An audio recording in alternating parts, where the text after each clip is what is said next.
Nos encontramos en la Universidad Metropolitana de Venezuela con el presidente de la Asamblea Nacional, el diputado Juan Guaidó. Bienvenido a Deutsche Welle. Muchas gracias por la invitación al canal y al programa. Bueno, ya han pasado 3 semanas desde que usted se juramentó ante esa gran multitud del 23 de enero y desde entonces en Europa se le conoce como el Obama venezolano. Y a mí me están preguntando desde Alemania si yo estoy hablando con el futuro presidente electo de Venezuela. Bueno, varios elementos. Seguramente hay características que atribuyen a los liderazgos y seguramente habrá coincidencia. Pero bueno, por supuesto que queremos tener una senda propia, característica además de Venezuela y muy identificados con nuestra gente. Con respecto a esa posibilidad, primero hay que construir con fuerza, con mucho y con todo el respaldo que hemos tenido a nivel internacional, estas 3 etapas que estamos viviendo en Venezuela: el cese de la usurpación, construir un gobierno de transición, y mi rol en este momento es articular. Así que esa futura elección libre, que es la última etapa de este proceso, debe venir acompañada de todos los factores de la unidad, con todos los factores que han construido este momento político y en su momento. Entonces veremos quién nos representará en esa elección libre. Si se está dando tanta importancia a la Asamblea Nacional, ¿por qué no se juramentó en la Asamblea Nacional? ¿Por qué lo hizo entre esta multitud que ha causado algo de polémica en diferentes medios y organizaciones? Bueno, por varios elementos. Lo primero es que en el mismo momento que yo tomo juramento como presidente del Parlamento, asumo las competencias, por supuesto, de nuestra Constitución. Pero en Venezuela hoy vivimos una dictadura, un secuestro de los poderes públicos, un secuestro de las Fuerzas Armadas. Yo estuve incluso secuestrado físicamente el 13 de enero.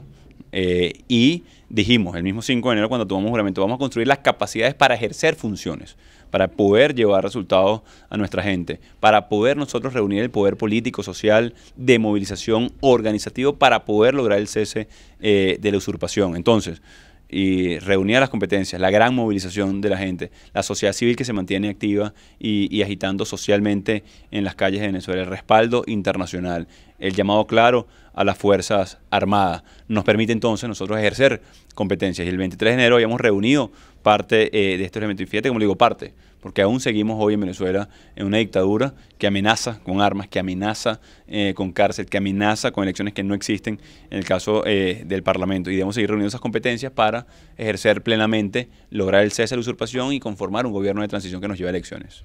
Hablemos de la ayuda humanitaria. Hay tensión en la frontera con Colombia, hay tensión en la frontera con Brasil y nos llega información de que ya la ayuda humanitaria está en Venezuela. ¿Es eso cierto? Hay una pequeña porción que logramos entregar el día de hoy para salvar vidas. 4.500 suplementos nutricionales para madres en periodo de gestación con estado de desnutrición para poder prevenir espina bífida, entre otras cosas, para salvar vidas por nacer. Y casi 85.000 suplementos nutricionales para jóvenes o niños, bebés en estado de desnutrición, para lograr estabilizarlos inicialmente. 85.000 que significan 1.700.000 porciones. Eso no es suficiente. Eso alcanza para un periodo muy finito, por eso debemos abrir el canal humanitario. Y claro que hay tensión en la frontera y debe haberla, pero no en la frontera, sobre todo en las Fuerzas Armadas y en una pequeña porción del régimen que desconoce la crisis, que la niega, que niega la migración de casi el 15% de la población venezolana en los últimos años, producto de esa emergencia humanitaria. Y entonces yo entiendo que ellos sientan tensión, porque no pueden reconocer la crisis que generaron, que no pueden reconocer la crisis que ellos empujaron al pueblo de Venezuela. Por otro lado, hay un pueblo esperanzado, que es distinto, a que entre la ayuda humanitaria como primer paso, por cierto, porque sabemos que no es la solución a la crisis. Queremos es que cese la usurpación para lograr estabilizar al país, lograr abrir el corredor humanitario, lograr generar gobernabilidad, reinstitucionalizar, implementar los planes de desarrollo, frenar el crecimiento o la hiperinflación desatada en Venezuela, rescatar la industria petrolera, generar puestos de trabajo, entre otras cosas. ¿Hay temor de que no ingrese, de que no pueda ingresar esta ayuda a Venezuela? No le hemos hablado entre líneas a las Fuerzas Armadas. Hemos dicho muy claramente que deben permitir el ingreso de la ayuda humanitaria y el que no lo haga va a ser considerado como un crimen de lesa humanidad. En Venezuela pudiéramos estar hablando de un genocidio silencioso cuando cientos de miles han perdido la vida por falta de insumos, por no proteger el derecho a la vida, este régimen del venezolano. Así que este régimen asesina de manera directa, como el FAES, que asesinó a 70 en una semana porque estaban protestando, o de manera indirecta porque no atiende la crisis de alimentación. Usted ha dicho recientemente que podría suceder una intervención militar de los Estados Unidos. ¿Usted no teme que eso pondría en riesgo a la región o desestabilizaría la región como ha pasado en otros países? No, yo no he dicho eso. Eso es importante decirlo. Me han preguntado mucho sobre la posibilidad de que un país preste ese tipo de apoyo.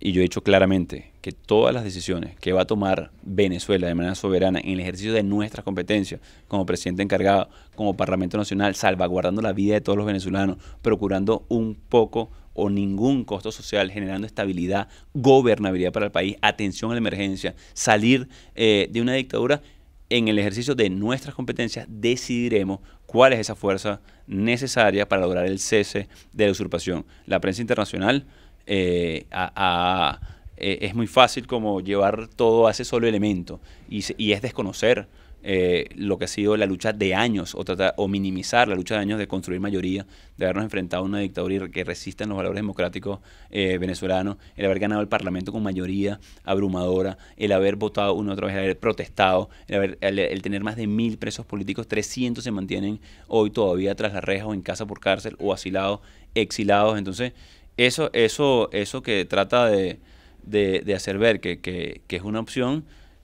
solamente desconocería todo el esfuerzo y el sacrificio de Venezuela.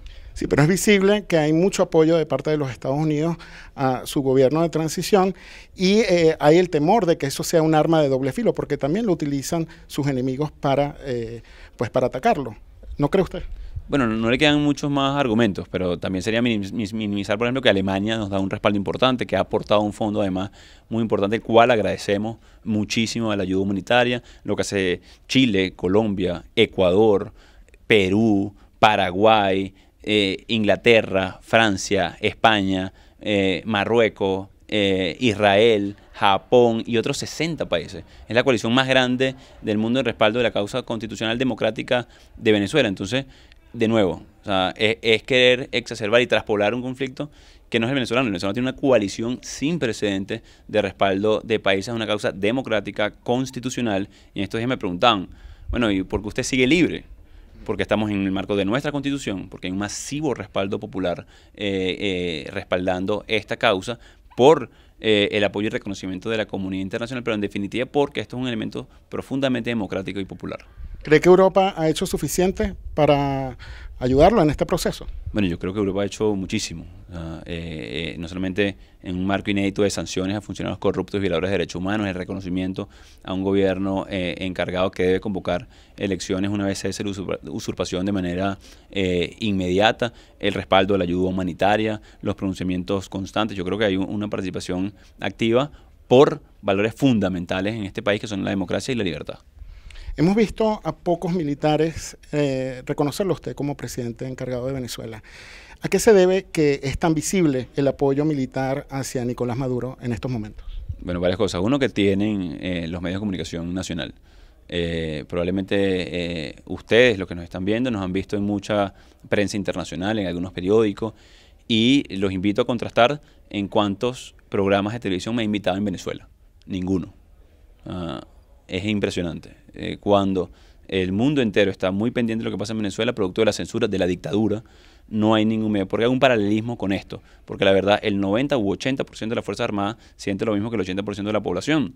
O sea, que no pueden vivir de su sueldo, que están siendo perseguidos, que sus familias se quieren ir del país o que se están muriendo por falta de insumos médicos. Así que no han sido pocos, producto, a pesar de la persecución, los sargentos que se manifestaron descontentos en Cotiza, el general de división activo de la Fuerza Aérea que me reconoció, los agregados militares en cada una de las embajadas que están trabajando ya a la orden de este nuevo gobierno incipiente que busca ser de transición, que genera estabilidad a un país que clama por derechos fundamentales. Entonces, hay mucha persecución, hay 160 militares activos, de los mejores, por cierto, en todo el país siendo torturados en este momento. Esos sargentos que te hacía referencia están en los sótanos de la Dirección de Contrainteligencia Militar siendo torturados, sus familias desaparecidas. Entonces, de nuevo, a pesar de que aquí hay un despertar importante o redespertar, porque durante mucho tiempo estamos movilizados y activos en las calles, aquí hay una dictadura, aquí hay persecución en Venezuela, aquí hay tortura, aquí hay una generación de persecución en este momento.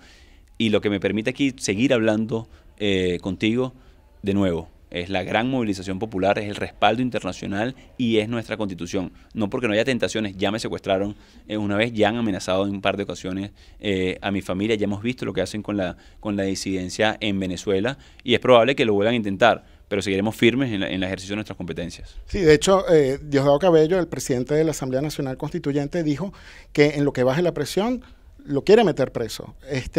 ¿Usted no piensa que la presión está bajando y que la presión está subiendo de parte del gobierno de Nicolás Maduro? El tiempo hoy juega en contra de Nicolás Maduro, o sea, un régimen que no tiene futuro porque no tiene propuestas, no tiene respaldo popular, no tiene dirección, no protege a ninguno de los suyos, versus un movimiento popular que se mantiene, que crece, que sigue movilizado, que gana respaldos internacionales en todo momento, que presenta planes de país, que presenta una opción de estabilización a Venezuela. Así que lo que inició en Venezuela es indetenible. Ellos podrán insistir en lo único que saben hacer, que es represión, persecución, tortura o simplemente robarse el dinero de Venezuela. Pero lo que es indetenible es que vamos a producir una transición pacífica, democrática en Venezuela por el bien de toda nuestra gente. Por último, ¿qué puede aprender Venezuela de la experiencia alemana? O sea, los alemanes pudieron superar una dictadura socialista al tumbar el muro. ¿Qué puede aprender Venezuela de esa experiencia? Bueno, muchos elementos, y lo hemos hablado desde el principio. Yo creo que estos 20 años de intolerancia, estos 20 años de querer segregarnos socialmente, creo que podemos hacer algunas similitudes con lo que sucedió en Alemania. Y ya este proceso que iniciamos, o que reiniciamos, insisto, 2019, ha hablado desde reencuentro, de unificación, ha hablado de sacar a Venezuela adelante, de reconstruir. Así que sí, pudiéramos sacar muchos elementos de similitudes con lo que vivió la reunificación de las dos Alemanias. Adelantamos en un proceso de transición y que tiene que ver mucho sin duda con lo que vieron ustedes hace algunos años.